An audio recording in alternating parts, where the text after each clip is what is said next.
যারা এই হামলা করেছেন বাস্তবে তারা সার্বভৌমত্বের বিরুদ্ধে তারা হামলা করেছেন। পুলিশ বা রাষ্ট্রের কোন বাহিনী নাগরিকদের কোন শান্তিপূর্ণ সমাবেশ মিছিল তাদের প্রতিবাদী কোন কর্মসূচিতে তারা কোনো হামলা আক্রমণ করতে পারবে না। এটা আইনের লঙ্ঘন হিসেবে এটাকে চিহ্নিত করতে হবে।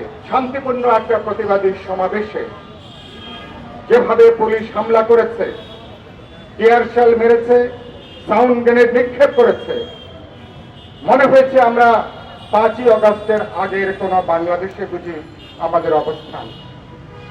নজিরবিহীন ঘটনা এটা। আমরা এই ঘটনার তীব্র নিন্দা জানাই এবং প্রতিবাদ জানাই।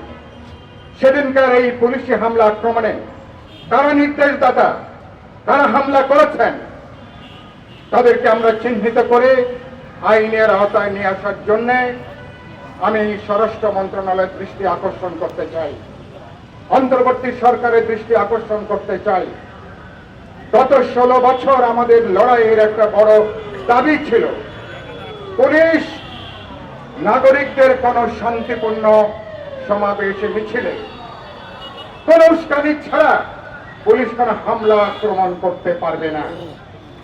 এবারকার পুলিশ সংস্কারের যে রিপোর্ট, পুলিশ সংস্কার কমিশন তারা যে রিপোর্ট দিয়েছেন, আমরা বিভিন্ন রাজনৈতিক দল থেকে, আমরা সরকার এবং প্রশাসন, বিশেষ করে আইন শৃঙ্খলা রক্ষাকারী বাহিনীর সংস্কারের ব্যাপারে আমাদের যে বক্তব্য, পুলিশ বা রাষ্ট্রের কোন বাহিনী নাগরিকদের কোন শান্তিপূর্ণ সমাবেশ মিছিল তাদের প্রতিবাদী কোন কর্মসূচিতে তারা কোনো হামলা আক্রমণ করতে পারবে না। এটাকে অপরাধ হিসাবে এটাকে চিহ্নিত করতে হবে। এটা আইনের লঙ্ঘন হিসাবে এটাকে চিহ্নিত করতে হবে।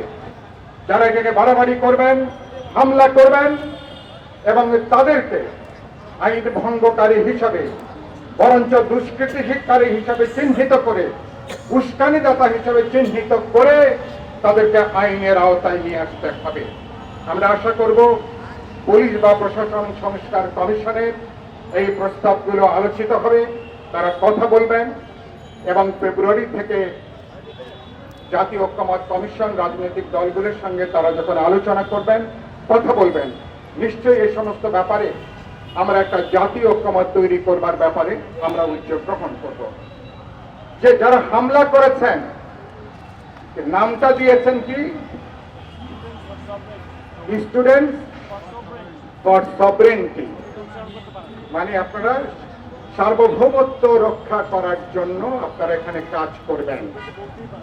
মাঠের অলরাউন্ডার আমি, আর ঘরের allrounder Tylox. Tylox toilet cleaner, clean মানেই টাইলক্স। কোথায় সার্বভৌমত্ব? আমরা 5ই আগস্টের পরে বাংলাদেশ যে পুনরুত্থান ঘটেছে, 16 বছর এবং 36 দিনে ছাত্র শ্রমিক জনতার যে গণজাগরণ, গণ অভ্যুত্থান, তার পরিষ্কার বার্তা হচ্ছে, পরিষ্কার বার্তা হলো আমরা আমাদের রাজনৈতিক বিশ্বাসের জন্য, আদর্শিক রাজনৈতিক বিশ্বাস, ধর্ম জাতিগত বিশ্বাসের জন্য, কোন সাংস্কৃতিক বিশ্বাসের জন্য রাষ্ট্র তার কোন নাগরিক, কোন দল বা কোন সংগঠনের ক্ষেত্রে কোন বৈষম্য তৈরি করতে পারবে না। এটাই হচ্ছে এবারকার গণজাগরণ, গণ অভ্যুত্থানের একটা গুরুত্বপূর্ণ একটা বার্তা। যারা এই হামলা করেছেন বাস্তবে তারা সার্বভৌমত্বের বিরুদ্ধে তারা হামলা করেছেন।